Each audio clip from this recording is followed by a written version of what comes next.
Okay. Oh, good. Well, I think we are actually recording. So, hello.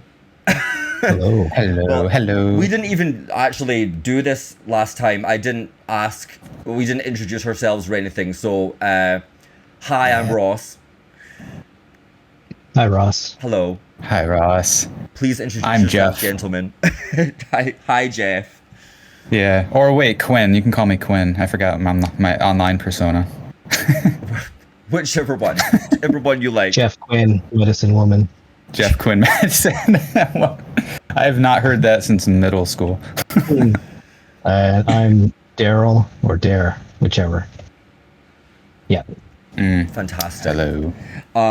So, I guess the basic gist of today is to basically air any grievances or struggles that we have with the creative process, things that might have been stopping us finishing things, stopping us even starting things in some cases, and basically what you've done about that and what the situation is. So following on from like Jeff and I's last video, which will be online by the time this goes up, I'd been talking about the fact that I've been making music since I was like 14, and I did have a band before that was signed to a label and things like that, and that was great and a great experience, but it's also put a lot of expectations on myself in terms of how I approach music, and it actually can sometimes be more stressful than fun, which is the opposite of the point. But then how I started drawing recently, and because that's kind of newer to me, I've been able to relax into it and see it as more of a fun thing. So let's maybe start, because Dair is new with us today.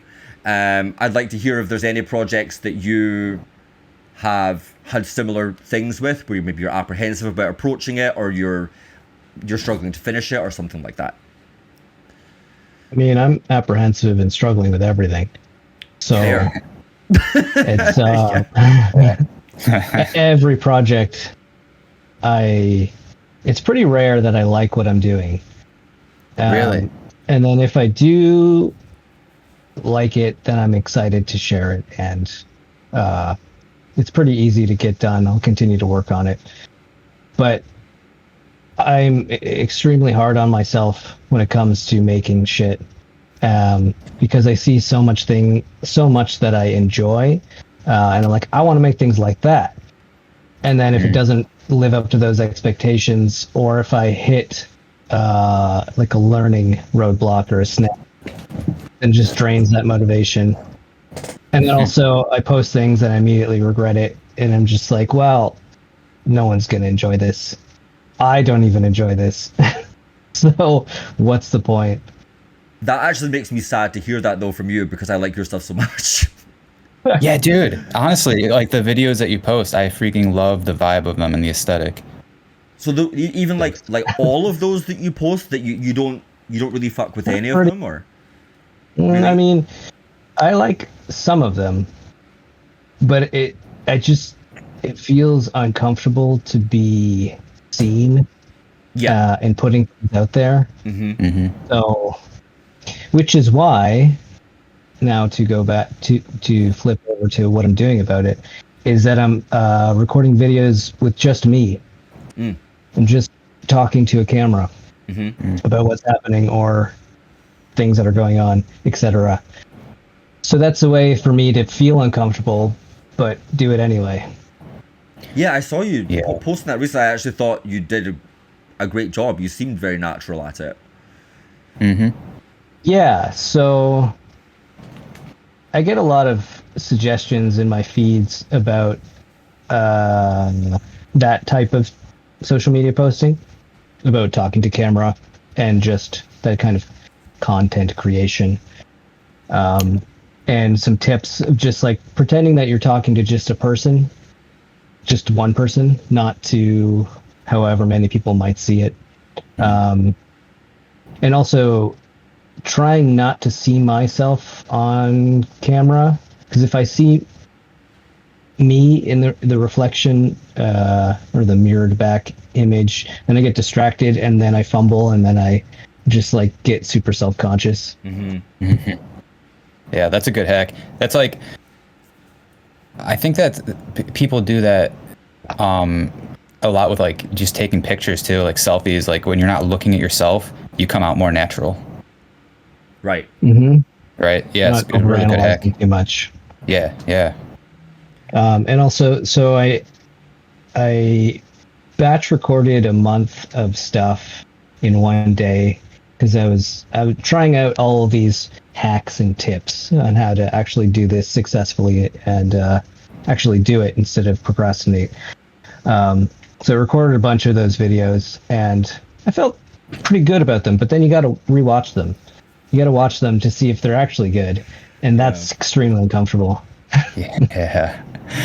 How long does it take you? Are you the type of person when you record a video of you talking, are you gonna do like 20 takes of it, or are you more like 2, 3? I only did one take. Nice. Okay. Of all the ones that I thought were worth posting, I only did one take. That's so much better than my first time. Mm-hmm. Is there like a theme that you're talking about in particular, or is it about your daily life? Is it about your creative life? Is it both? Yeah, I think it's going to be mainly of like being a creative neurodivergent person and the struggles wearing with all of that. And I like the idea of also doing a little mini series on mental health terminologies and things that I personally am affected by or interested in. And so I'll do little snippets of that. So it'll be arts and health. Yeah, that's layering. cool. I love that. Yeah.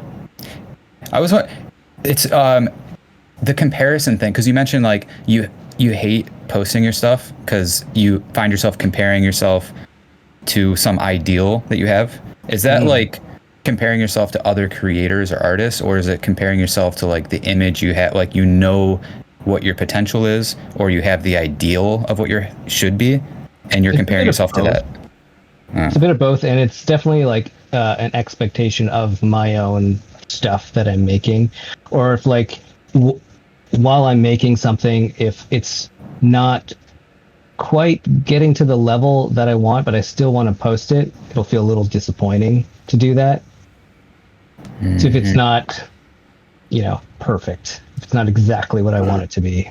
That's majorly what we were talking about the other day as well. I think a reason why I wanted to get us three together in particular is because I know from the conversations with both of you that we are all really crazy perfectionists, and it fundamentally it comes down, it affects us the same way. It's just like we don't finish stuff, and we were talking about it's interesting that you were bringing up takes and things like I'm glad that you just did things in one take, because I actually think that's the most natural way to do it.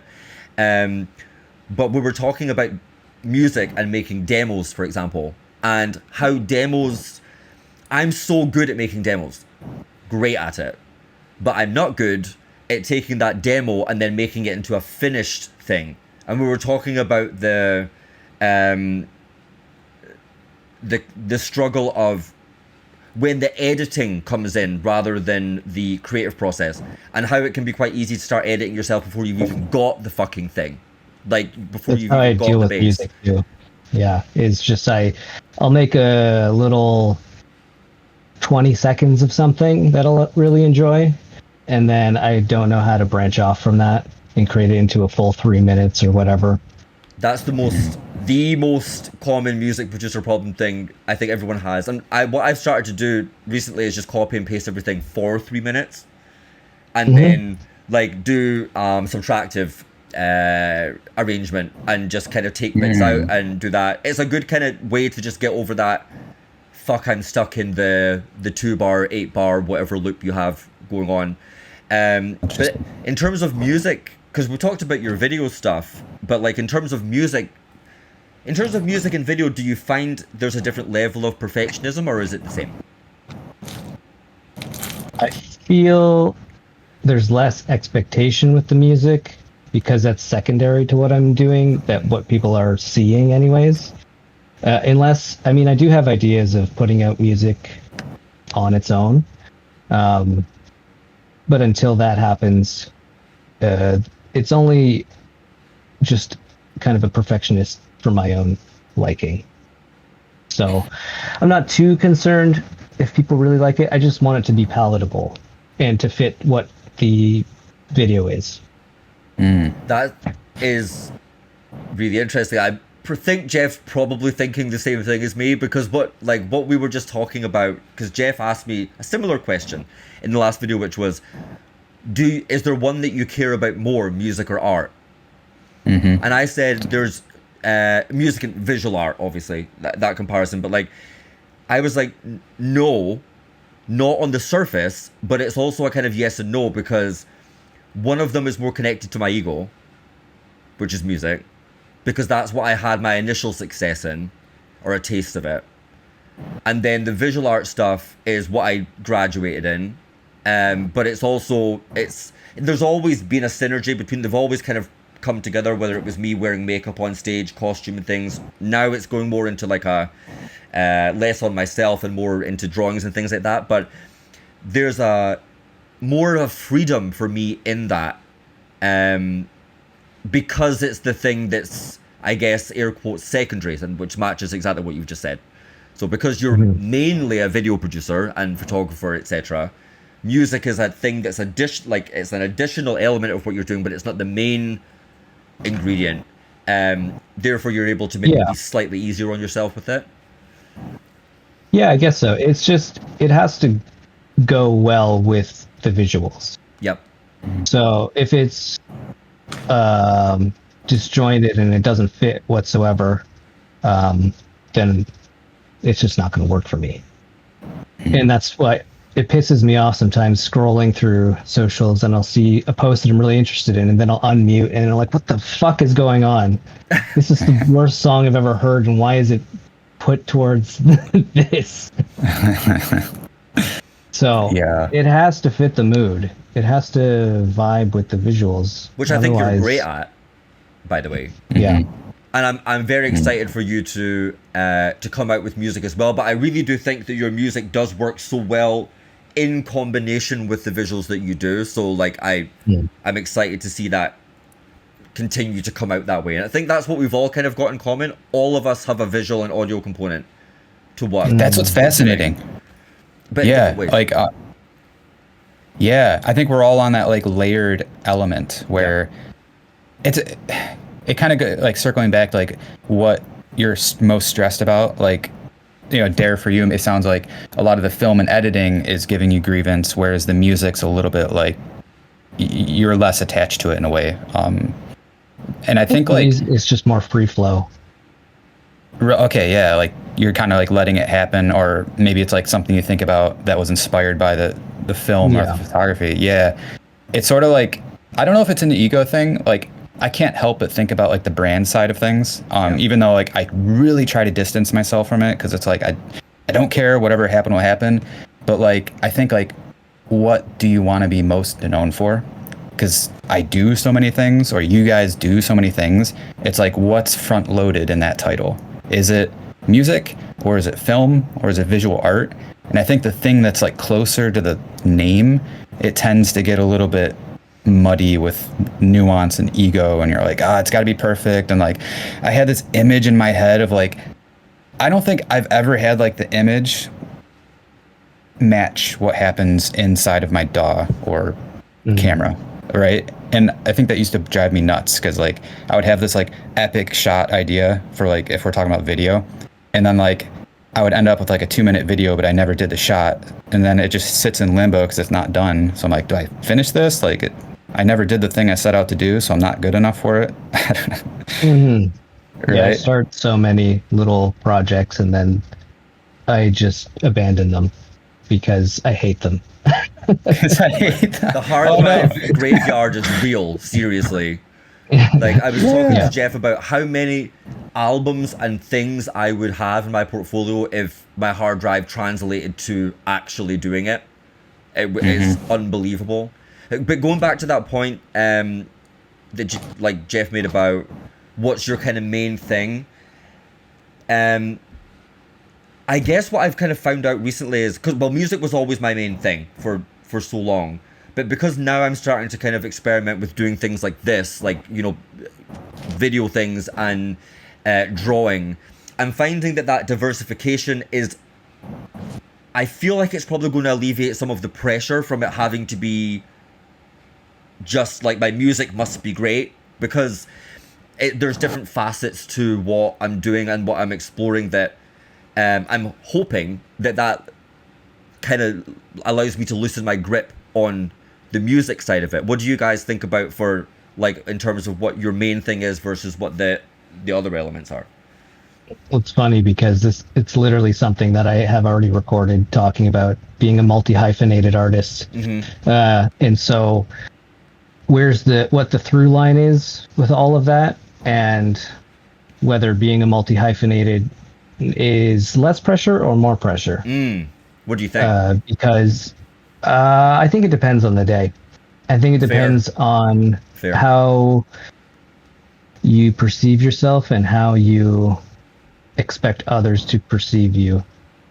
Because most people like a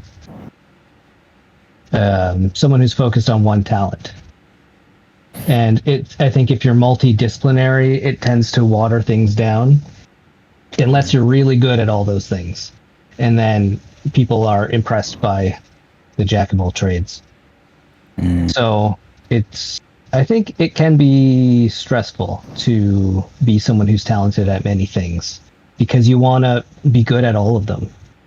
So it's I guess it just depends on the projects, and to take it day by day, to really hone in on one thing, one day at a time. Yeah, that's so fascinating you said that. Like, I just wrote, I think, like a series of like 2 to 3 posts on multi-hyphenate, multi-passionate through lines. That's like a keyword. Like, I love that concept because it fits so well with like the whole story world model, which I think because that's like the core similarity here that we and so many creative people have is multi-hyphenate. Like, the idea of having to choose one thing, one title is terrible. Like, I think we all just have ADHD, honestly. It could be ADHD. It really could just be ADHD. I mean, I think that probably tracks. Yeah, right. I'm not big on like titling myself with any like labeling myself too much on that, because I don't know. I've never had any official diagnosis, but the math is mathing. Yeah. I don't know. The math. Yeah. I tried to get diagnosed, and they just kind of were like, "No, I don't think so." And I was like, "Okay." But, but I still feel it. So cool. Yeah. I keep trying to get diagnosed, but I keep forgetting about the appointment to go. So I don't. I think the multi-hyphenate thing too is really, it's stressful when you try and be a professional and get a job and get hired by someone, because then they're like, "What do you do?" Yeah. And, well, I do everything. What do you? And they don't know where to put you. They don't know what box to put you in, and so it's really difficult to get hired. Like LinkedIn, you need your little professional. It's not a title; it's just a header, really, on your profile. Honestly, fuck LinkedIn though. You got to talk about what you do. So it's just things like that. It's the work culture where I think it stresses to kind of not be multi-dimensional. Yeah, it's like the multi-artist living in the specialist society, and everything like algorithms, platforms, career pipelines. Everything's built for the specialist. But then again, there's tons of people that do it successfully. It's just finding a way to do it, and finding, like we said, the through line that connects all of the things that you do together. I think that the through line, and this might just be, I don't know, maybe it's definitely not corporate minded, but I think that the through line is the person. I think that's what I've tried to kind of like, I'm trying to get my head around myself as well, because I think, yes, we're living in a specialist society, but also we're really living in that multi-hyphenated situation, because anyone who's creative needs to be at least 3 things. Like, even just to kind of do anything. Like, if you're a drawer, you need to be able to brand your social media. You need to kind of have some sense of your visual identity and things like that as well, you know. And I think that the reason why I've been wanting to do video stuff again for ages, but I think the reason why I'm really jumping on it now is because it's an entry point, and there's so many creative people that I enjoy, or even just content that I enjoy is video based, and I end up liking the person that's doing the video. I might not even know if they do music or anything else. I might find out about that later on. But I think it's quite important now, especially in the age of AI and everything, when everything is so not human, what people more are authentic. Exactly. It's like and that's why I like doing, and I wanted specifically to do a video like this that's not produced, because I watch content like this all the time, and I know I enjoy it because it's real and it's not edited. And I think that we're seeing a shift away from high production, you know, stuff, to something like this, because people are dying for something raw. Personally, I don't like I don't want to be a personality. I don't want to show who I am. I just want to hide and make art, and push it out there, and I don't want people to look at me or listen to me. Ooh, it's interesting, dude. It's kind of there's so many ways to show.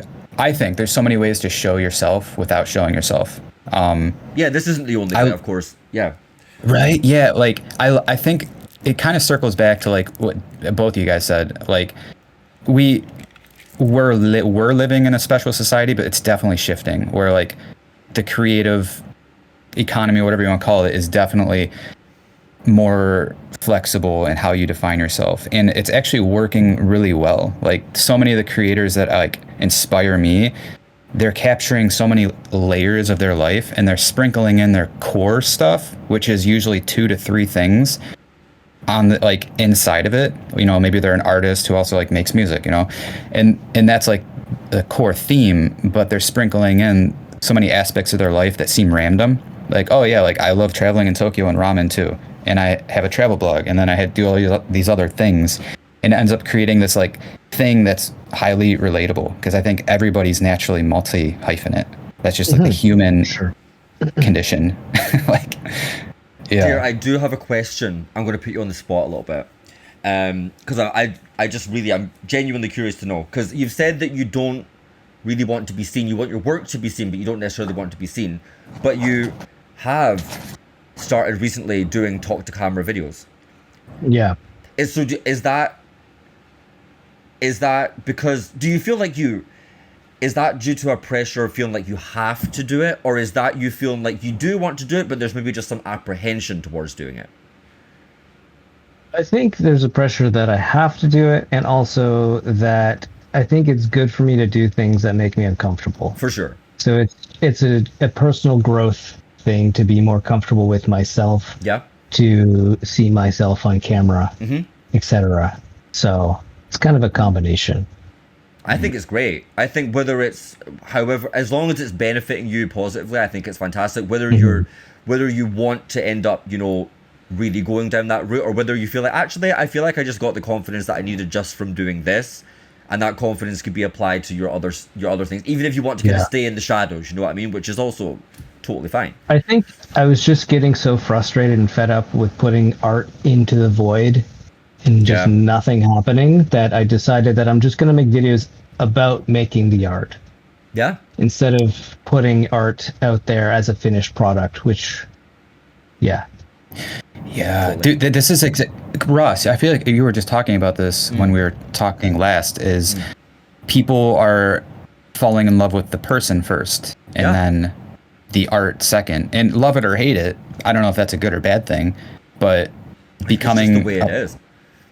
Yeah, like I got so many comments on that video I posted last week or earlier this week. And it's just like, fucking hell. Why don't you comment on the other ones? I'll tell you why though, because I remember watching that and thinking, I'm getting a sense, I know who you are, but I'm getting a sense through the screen of who you are at the moment, and that's what connected with people, I think. Because even though your work is... It's human. Yeah, exactly. And your stuff is super cool. Like, and even if I just see that by itself, I'm like, this is badass. But the fact that I see you and I see your work, I now feel a bit more invested in it. I'm more likely to be like, oh, I'm interested in seeing how his journey goes, because now I can see and hear him. How's his art going to evolve? There's a face. And that's what I was mentioning, is that because my account is pretty faceless, that I might as well attach a face to it so people can humanize it. I think it was a really good move, and I think it was a really, both in terms of, you know, your career as a creative, but also just for you personally to be like, actually I feel comfortable enough doing this, because there's so many people who can't even do that. Like, I kind of take it for granted that I feel comfortable on stage, for example, or I feel comfortable in front of like the camera talking. Like, I've talked to a lot of people who are like, I don't know how you get up on stage. I don't know how you do it. And and it's something that I take for granted that I feel that I can do. That's funny though, because on stage is totally different for me. I don't have any issues with that, because that's just like it's an event, it's a persona, it's a totally different thing. Yes. And like, oh yeah, I mean, I know that I could go into that for days, but like, you know, the short version being, I used to have a character stage persona that I used to have to use to go on stage. It was only last November, the first time that I ever in my life, despite being performing for 15 years now, the first time I ever went on stage with no makeup, basically like this, no costume, no armor, was in Osaka last November. And since I have been doing shows like that, that has actually been, it was scary at first, because I'm like, I don't have anything to hide behind here. There's still obviously that a stage side of myself that comes out regardless, but visually speaking, you know, I'm not presenting myself as this kind of mystical creature or anything like that. So it did take time to get used to showing myself as I actually am as well. That's great. Yeah, because that's scary, because if people reject you as you actually are, that's way more personal. Yeah, exactly. It's like, if I'm dressed like some deranged demon, then it's like, you think I look ridiculous? I know. Like, that's exactly. That's the point. I've painted that on. That's but the armor. Exactly. But yeah, it is. Like, if someone was to be like, oh, you look fucking ugly, or you look stupid on stage when you're like this, it's like, I probably would take that as more of a hit. But I think I'm at a point now where I could take it, which is different. I think, you know, years and years ago, that would have really fucked me up. But I've gotten to a point now where I've gotten more comfortable with who I am off stage. And now I'm kind of finding that equilibrium between, like, still doing a show, but not being scared for people to see behind the veil, I suppose. Which is what this is all about as well. Yeah. Showing up as we are. Yeah. Well, because I think it's like, come as you are. Come as you are. Come on, Nirvana. But like, I've come to realize that isn't that the most interesting story? And ironically, it's the most boring and the most interesting. Like, I was talking to Jeff about that as well. It's like, you know, I used to really want the mystique to be maintained. I mean, I know that especially Dair, we kind of both were brought up with like Visual K, for example. So this idea of, you know, really highly stylized characters, and these people that you didn't know what they were like at all off stage, because they maintained a mystique about themselves deliberately. They didn't show up in interviews with no makeup on. They didn't really appear anywhere with no makeup on. So there was this mystique, and I used to always want that, and I became that to some extent with my old band and stuff. But then I kind of came to realize that there's nothing wrong with showing the reality of the fact that I am like a bald 36-year-old Scottish man who's just exhausted most of the time, going to work 5 days a week, and I'm trying to make music at 1 o'clock in the morning through that exhaustion by lying on my bed, wailing into my MacBook Pro mic. That's the reality of the situation. Definitely more relatable. Yeah, it's more relatable because it's messy and it's just. But that's I kind of want people to see that now, because that is, I think, most creative people. It is. I think most creative people, they want to turn themselves into a character. they, grow up on film and television and famous artists and musicians, and how they all seem like characters and fabulously interesting as whatever they are. Right. And you just want to be like that instead of a dirty human being. Honestly, yes. That's how I felt for the longest time. It's only recently that I'm actually becoming comfortable with being a dirty human being.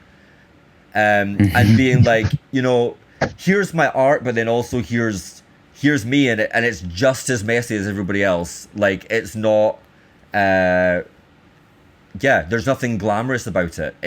That's the reality of trying to make creative work when you're not doing it full time, and you don't have all the time in the world. You maybe have an hour or two a day, if that, even just to yourself, just to fucking relax, never mind make something. But when you're creative, you, like, if you have that drive and you don't use it, I just succumb to depression when I don't use it. It eats me up from the inside, and I get really, really depressed if all I'm doing is going to work every day and then coming back and then just surviving. So there's this really ingrained need to do it, but also the really real exhaustion of daily life and just getting through that, and living in a big city like Tokyo as well, where everything is overwhelming, everything is crammed, everything is busy and noisy, and even just that itself can be quite overwhelming before you even get home to switch on your computer or pick up your pen or whatever you're doing, Saw the tagline recently, artists with a day job, and I'm like, hey, that's actually great. That's what I am.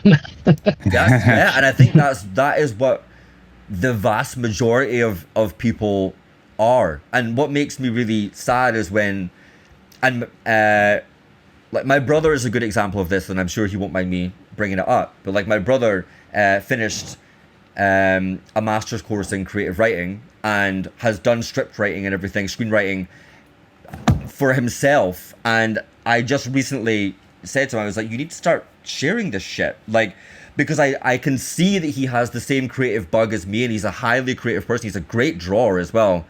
He loves photography, and I'm like, you need, like, for your soul, you need to do this, because if you're not, it's just going to eat you up, and you can't avoid it. When you've got that thing inside of you, you can't avoid it. It's going to either make you depressed, or it's going to make you depressed pursuing it or not pursuing it, because there's the whole perfectionist. But either way, you're kind of fucked. So you might as well at least try and pursue something. And I really want him to do that for him as well. That's something I was thinking about recently as well, is that you're fucked either way. I get depressed when I don't make art, but when I make art and it goes nowhere, I also get depressed. For a totally different reason. Yeah. Or like, it turns into something like a big pile of shit. You're like, what? I don't know what happened here. I must suck. Like, you spend so much time on something, and then it just goes into the void, the instant void. Yeah. It's like those moments. Yeah, your moments where you're like, maybe I should just like close all my accounts and quit art and just get a regular 100%. I've thought about that so many times. But then I'm just like, it's still going to be in there. I can't get rid of it. You don't That's have a who choice. I am. You don't have a choice. You always go back. Yeah, it's there. You can't shed it. I think, because Jeff, you'd also talked about recently that you kind of reached a point where you did just get really overwhelmed with everything. And you were just kind of like, I broke. You broke. And that, maybe talk about that a little bit. What happened? Yeah, it's probably decades of I don't know, like, trying to understand my brain. Like, it took me, let's see here, 7-8 years just to like define my identity, which is funny, just my regular name almost.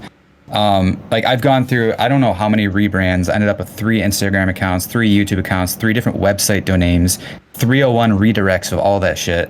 Like, I've hopped around and confused so many people, and because just trying to identity crisis, because I am so, I don't know, not afraid, but just like severe imposter syndrome, lack of confidence. I'm petrified to get on stage. I feel happy that I feel very comfortable in like a digital realm. That took me a few years, but like now it feels very good. And I think like going on stage in a music capacity is something I need to do someday because I'm absolutely terrified of it. I don't know why, but I think it all circles back to just like identity, a fear of finding out like I'm just a fraud or not good enough. And I've reached that point where I was just hesitating, and every time I would share stuff, it was very like half-assed. Like I knew it wasn't fully what it should be, because if I fully put myself into it and it's still not good enough, that's the pain. What?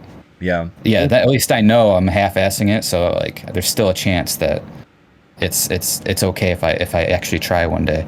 And I broke. I was like, you know what? Like fuck this. Like I just don't care anymore. So I'm like leaning into flow, and I'm just like posting shit pictures with like text full of typos. Like I'll go back and read it after I post it. I'm like, oh God, that didn't make any sense. Oh well.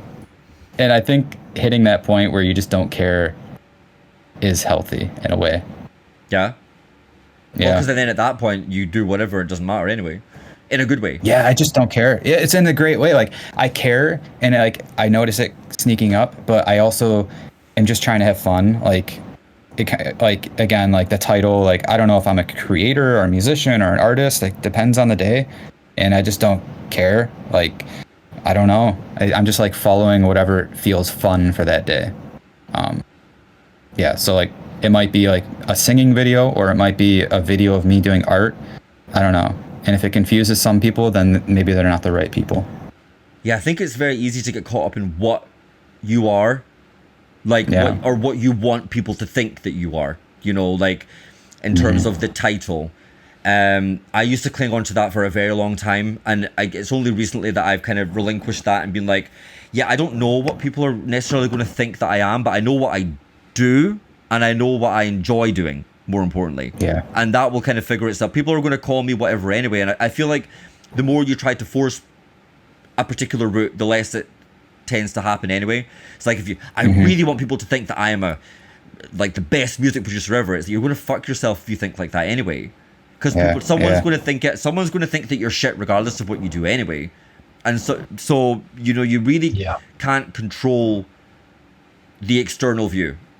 For better, and that goes like for better and for worse, because you know there's even, you know, like what you make. Let's say you make something with a certain intention or aesthetic. You're like, I want people to feel this when they view it, or whatever, right? They view it, they feel something completely different. Yeah, that's the abstract art thing. Yeah, and that's gonna, and I really enjoy that though. Like especially with my drawings being more towards the abstract, like what people react and what they see informs actually what I call some of the pieces now, because I think that's so much more interesting than what I think it is, because I don't really think it's anything. I just draw in a kind of meditative state, and I don't really have a plan. So then hearing from other people what they think it looks like or what it reminds them of is actually so fun. And there's no control from me. I want you to see this. It's like, I don't. I just want you to see whatever you fucking see. And whether I want that or not, you're going to do that anyway.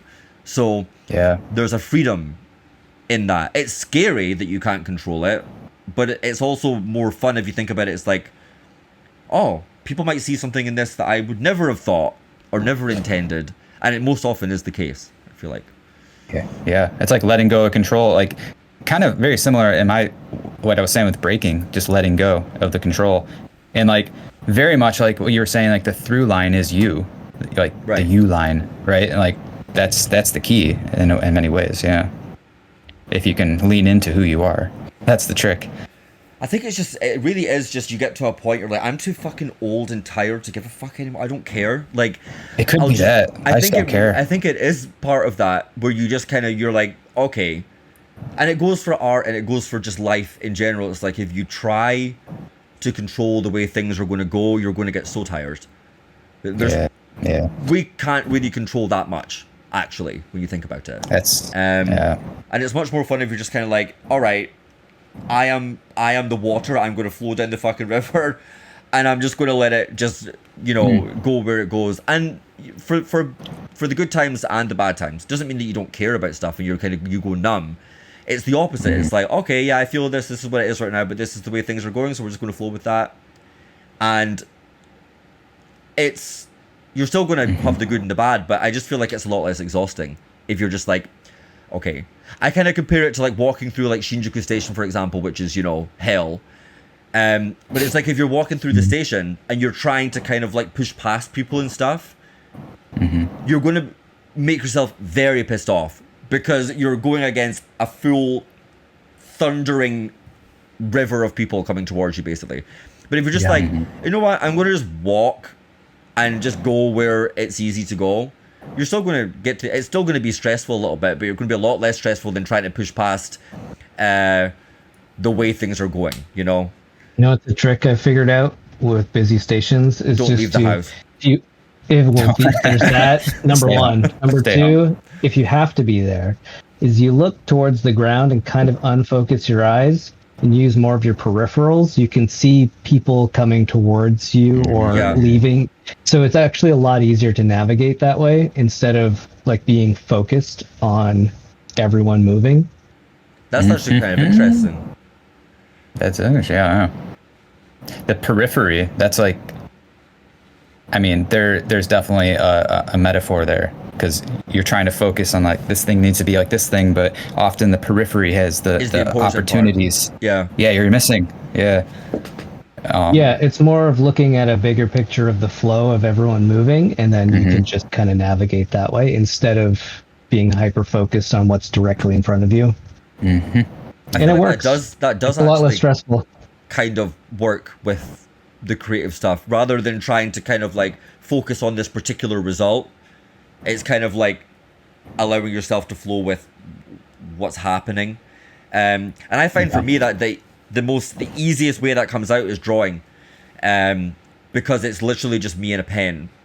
So it's like I can just allow myself to kind of be like, okay, let's just explore this and just let this go where it's going to go. Whereas when you get into the digital realm, you get to music and stuff, it's so easy to get into editing mode before you have anything down. Because with a DAW, you can literally fucking do anything. Like, there are no that way limitations. with music is that it's a lot more chill and free flow for me. That's interesting that it can be so stressful for me and Jeff, but then more free flow for you. How do music is my number one inspiration for my art. It's like all of my photos, all of my videos are inspired by some piece of music. And so that's why on the inverse is when I make a piece of art that I need music that appropriately fits to it. It's like very connected for you. It is. It's totally connected. Yeah, which I get. Like, I feel like it's the same for all of us. There's that audio-visual connection to what we're doing. But like, how do you relax into it though? Like, how do you feel? Because you're like it's like a flow. It's like a jam. I just vibe with the sounds that I hear, and then I go along with something piques my interest. An arpeggio that I like. I'll just hold that one key and let the arpeggio go, and some inspiration will happen. That's the same as drawing for me. That's the same for acoustic guitar. Like, I'll find something I like and I'll loop it for like 20 minutes and I'm fucking having the time of my life. But afterwards, I feel proud. I'm like, dude, I wrote this banger. Like, I don't care if it's only 20 seconds, but I'm proud of it. And it never turns into a real song. But I think that's the secret, is like chasing the feeling you want, and fuck all to how it happens or what it is. It's about the vibe. Yeah, like you're going for the feeling. Like Ross, the piece that you commented on my video, the music specifically, that's how that all happened. I just like was using a VST that's like a bunch of that's used in a lot of industrial band stuff. What's it called? And I was using a specific Vanguard. No, Massive? I think it's called Virus. I think it's Virus. Ah, okay. Yeah. But anyways, that's how that all came together. I just was using an arpeggio, one of the samples, and it just all flowed from that. Yeah, I think that part too, I feel the same. It's like usually stuff I come up with is just like, yeah, something that has a vibe to it, and then I kind of follow that.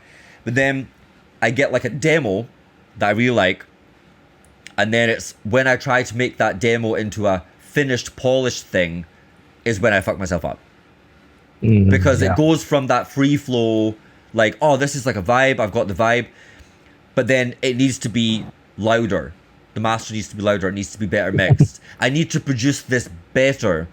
But then we were talking about that, me and Jeff were talking about it in like the last call, where we're talking about vibe versus technical correctness, I suppose you could say. Like, sure. there's I think you just got to get good at your craft, get good at being technical, and then no matter what kind of vibe you put out, it's gonna sound great because you're good at the technical part. The thing is, I hate the technical part. Like, I don't hate it. Like, I can do it, I can mix and things like that. But the thing is, when I get into that mindset of, like, I'm trying to kind of like polish this and stuff, I get overwhelmed by the idea that that's when the perfectionism of like, this might not meet my standards. And I find myself stalling at that point. But getting the song out and getting it written probably didn't take me very long. I've bashed out songs in 30 minutes that I like. But then it's just when I get into that thing. So I was talking to Jeff before about trying to streamline that process, and because I can mix to a reasonable level. It's not something that I put a badge on myself and say I'm a mixing engineer. But like, I mix the Surgeon albums, for example, and like they sound fine. But it's never something that I did because I really liked mixing. It's because I felt like if I didn't take the product to the finished product myself, then I somehow failed. So I felt like I had to. But as you'll know, like for the last two singles, like the solo singles, I've actually had help mixing externally. And that presented different challenges as well. But it was me starting to relinquish control a little bit and being like, I don't actually love this part of the process, so let me maybe just give this to someone who does. Because Shinsuke and Vander, my two friends who helped me with mixing and mastering, they both love mixing and mastering. Like, they actually really, really like it. Whereas I'm just like, no, I just like creating the atmosphere, you know? So, but then there's still that part of me that's like, I need to mix this myself. I need to do this myself, because if I don't do it, then I'm not like a legit music producer or whatever. But I think it's silly. It is really silly, but I'm getting to the point now where I'm like, okay, maybe I need to cut my losses here. Like, because maybe the important part that I could do is done, and maybe just allowing someone else to take care of that last part would, one, stop me overthinking it, and two, allow someone else to do something they really like. So it's kind of like a win-win. 100%. Yeah, absolutely. If you're good at the writing part, just focus on that part. Yeah. Yeah, I think collaboration, that like, maybe it's a next topic, because that's something that I've always struggled with. And it's tied in with like letting go of control, because like there's certain things that you're just going to excel at, that you actually enjoy, and those are your strengths. And there's certain things that I hate. You know, it's actually the same as you, Ross, like mixing and mastering. I'm not even good at it, so I don't like it, and I'm not good at it, so I shouldn't touch it. But it's the willingness to work with people that I struggle with, whether it's art or music. Collaboration is good. It's very difficult, because I find myself that I'm holding people to the same standard that I hold myself. Right. And that's not good. Because it's so high. It's very high, and they're always going to let you down. And especially if there's some kind of, so like I've had like the promise of collaboration projects, and I'm just like waiting on people. Just like, when the fuck am I going to hear back from these people that wanted to collaborate? And it's just like, do people not run on a schedule or on like a real timeline of how these things operate? Like, it's just very frustrating to work with other people sometimes. I'm probably part of that. I'm really bad at it. Me too. I'm like, I feel really targeted. I'm like, honestly, I'm really bad at it. It's like, I'm not I need a manager or something like that. Oh my God. Yeah, I am bad at that side of things. Definitely. Yeah, me too. I just before this talk, I was messaging this girl from the UK who I think it's been 8 months since we started chatting about a simple song collab. That the ball's in my court. I've been terrible, and I feel awful about it now. Yeah. I think too, it's like it comes down to that the thing that motivation is just not real. It doesn't exist. You just have to develop an ethic of sitting down and getting to it, especially if other people are involved.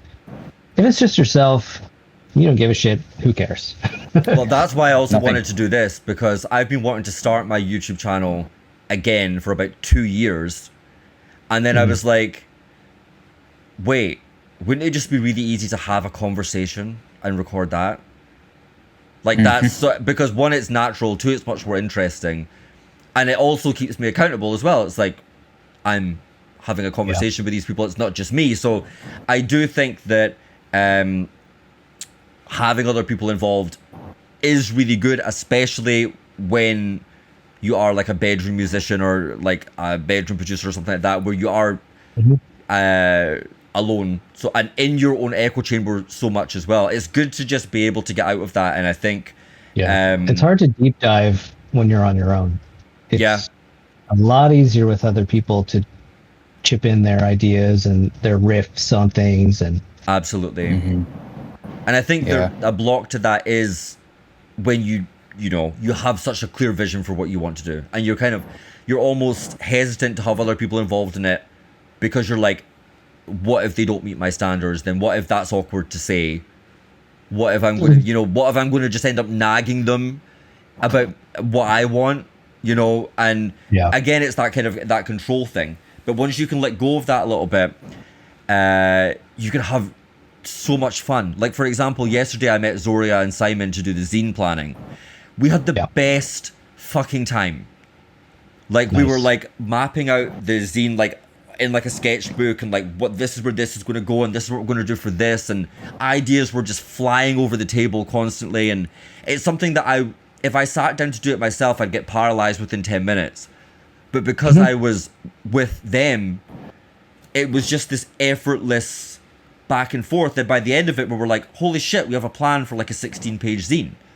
And we're going to do this, and we're going to release this, and we're going to show it at Zine Fest in September.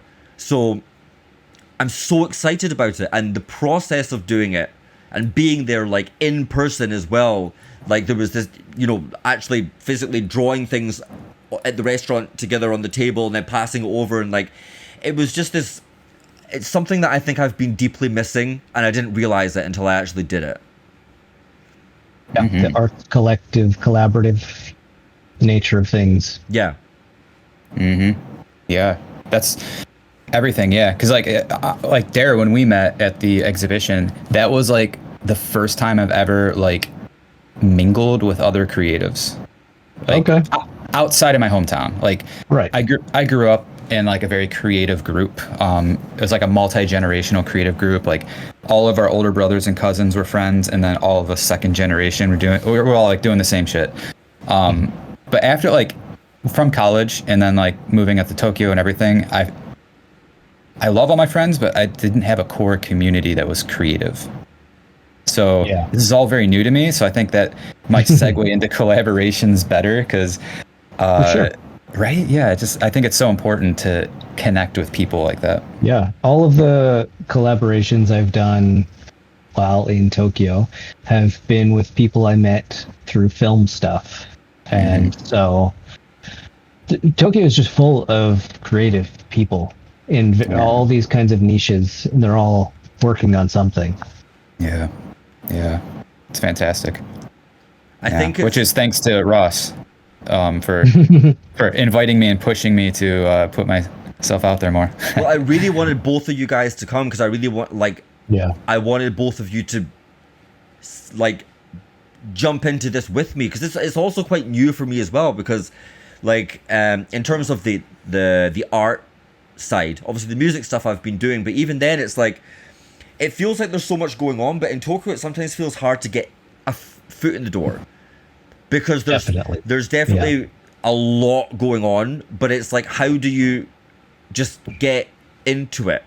And I think that I'm so thankful for like Zoria and Simon for letting me kind of piggyback on their exhibition basically recently, and then also people like Demsky, like one of my music friends who I'm doing this new event with, Trishna, like very much like open arms, both of them, into like hanging out and talking about projects and stuff. But like it took time for things to actually happen. And like when I see people like yourselves who I know are very talented, I'm like, yeah, I want to also bring them into this, because then it just becomes like this kind of snowball effect, I feel like. And you start talking to other people of your own accord, and then maybe you give them a push as well. Maybe you invite them to an exhibition that happens, and and that's what I really want to foster, because I think it's just fun, honestly.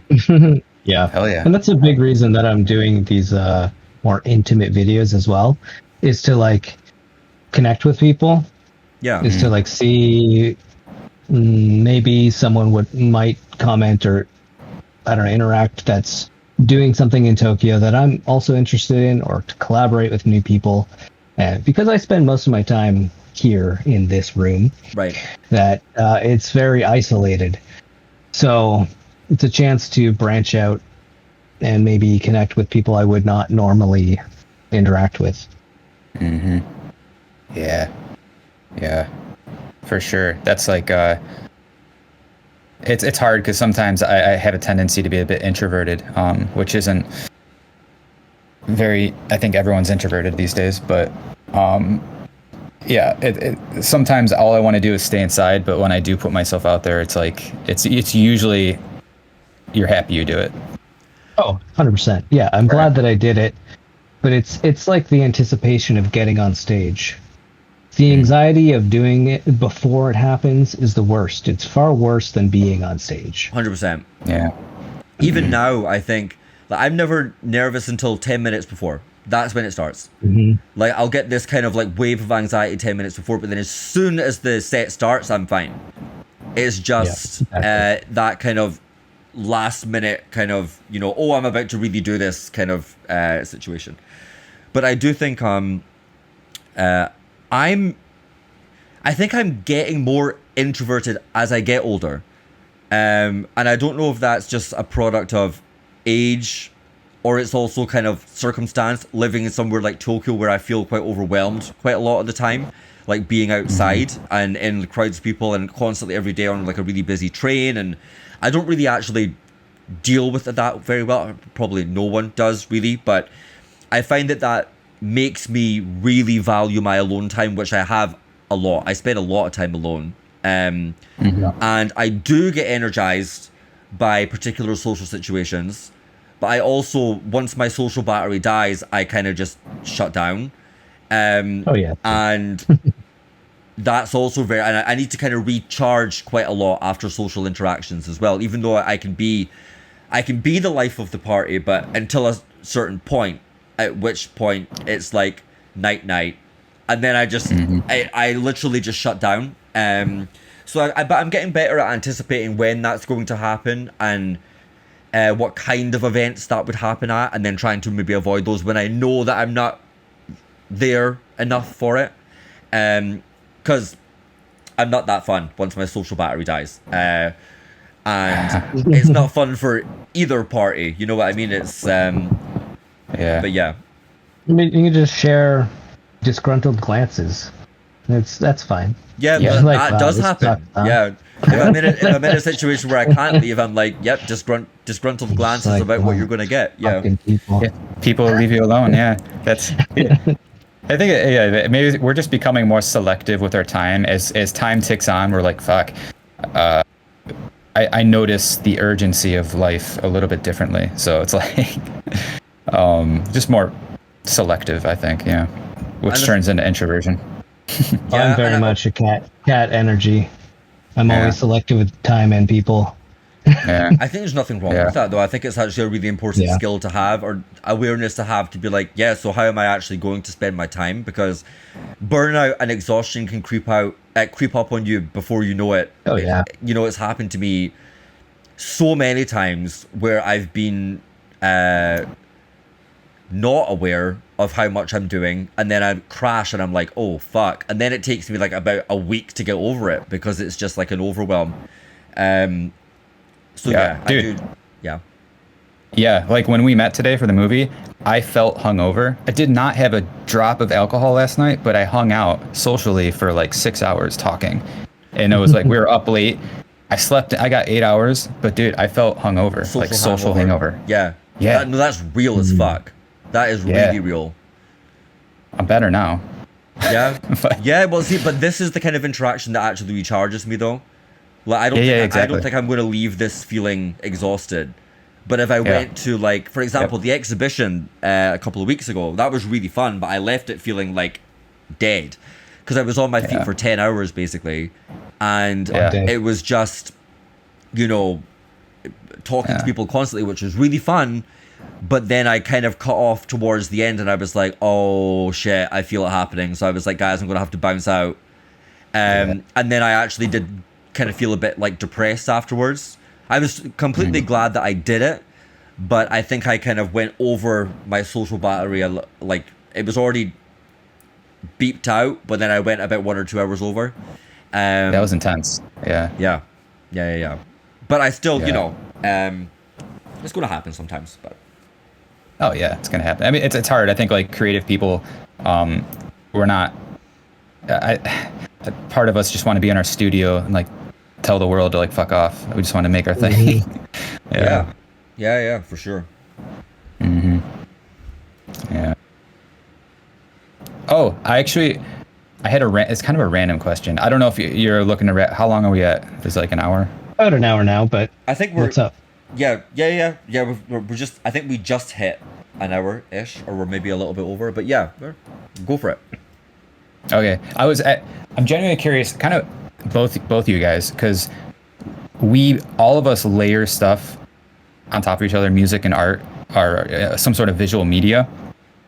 Are you guys thinking about those two things together? Or like, for example, Ross, are you listening to your music while you do your art? Or Dair, are you thinking about the music as you film, vice versa? Or are they kind of more serendipitous, where like, oh, this works together, I wasn't planning that? For me, almost always the music comes first. I'll be listening to music and that will create visuals in my head that I'll want to replicate. So, or a vibe that I want to replicate. So it's almost always music first. And that's what inspires the photo or the video or the 3D environment or whatever. That's interesting. Because that's like, I want to say like music was a secondary thing for you, because it seems like film was like your core thing, but music comes first to create the film. Yeah, music's always the inspiration though. Yeah. That's always where it all comes from. For sure. I think that probably stems from growing up in a musically enriched environment as a child and playing musical instruments from a young age. It's always the number one inspiration. Yeah. What about you, Ross? I think I don't listen to my own music when I draw, for example. I listen to other artists' music that I like, and it doesn't necessarily, at least consciously, inform it. It's just that I like something that gets me into a flow, and then I just draw. But I am noticing like a kind of natural synergy happening between the drawings that I'm doing and the music that I'm making. They're starting to kind of link of their own accord. But I definitely do see images in my head when I listen to music pretty much all the time. Like it's linked like that. I see them. I see sound, I suppose. I know exactly what you're talking about, yeah. And similarly, like if I see a visual, I could hear a sound as well that might go with it. Yeah. So they do link, but it's not always like a conscious thing. Especially recently, I'm really trying to just let whatever kind of flow out that it wants whatever wants to happen, but there seems to be some natural cohesion that's occurring. So I'm kind of just like enjoying seeing that happen. Like, for example, some of my drawings are becoming more spacious, or like they're suggesting space more. And I'm noticing, I mean, I've always been a big fan of reverb, but like I'm trying to kind of create bigger spaces with some things that I'm making as well. And yeah, it was just an example of how the visual and the sound can kind of sometimes mirror each other. Yeah, totally. Yeah, it kind of circles back to like the first part of this discussion about like connecting the multiple passions and layers, and looking for those through lines. Because yeah, like sometimes when I'm making music or art, there's like they're doing it together, but other times it's just like random. Like, oh, this works with this. I don't know. But I think I used to do that when I was younger more. But yeah, it's interesting hearing everyone else's process. That could be a cool place to end it. Just because we circle back 1 hour to that. Yeah. It's an hour. Well, I mean, how did you guys feel about this? I really enjoyed it. Good, yeah. It's fun, man. It's like it's kind of like a cathartic place to just like brain dump stuff. Right. Yeah. Yeah, I think it's cool to bounce off of each other as well, you know, like I think I think I am going to do some videos where it's just me as well, and that's going to be a different thing, but this is a really fun, natural way to just kind of shoot the shit and get other opinions and stuff, and it's layered and it's enriched because of that, I think. Hopefully the 1080 recording works out. Hopefully it did. Yeah. I'm gonna just check that now. Should we imagine it just wasn't recording? That would be very dark. Oh man. Okay, so take two. Take two. It was recording, and I'm going to stop it now. So,